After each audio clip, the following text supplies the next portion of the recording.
दरम्यान air India विमानाच्या अपघातावरून राज ठाकरेंनी काही परखड सवाल उपस्थित केलेत। ज्या विमानाचे अपघात झाले ती बोईंग कंपनीची ड्रीमलाइनर विमान होतं। तांत्रिक तक्रारींमुळे 2020 ते 2023 दरम्यान जगभरामध्ये ड्रीमलाइनरची सेवा खंडित करण्यात आली। मग तरीही एअर इंडियानं 40हून अधिक ड्रीमलाइनर विमानांची ऑर्डर का दिली? सोबतच ड्रीमलाइनरच्या खरेदीला सरकारनं परवानगी का दिली असा सवाल राज ठाकरेंनी उपस्थित केलाय।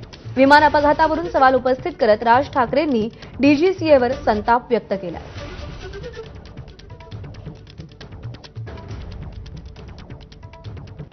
तर या विमान अपघातानंतर राज ठाकरेंनी नेमके काय परखड सवाल केलेत आपण पाहूया।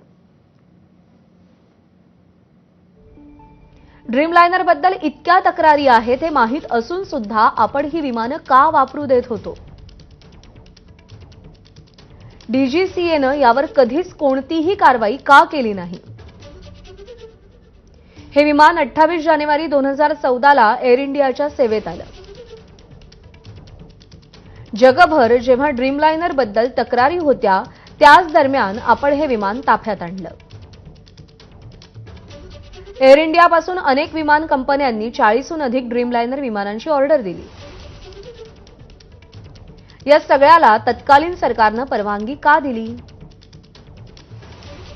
डीजीसीएनं इतका पण विचार का नाही केला? या विषयावर सरकारनं आता तरी गांभीर्य दाखवायला हवं।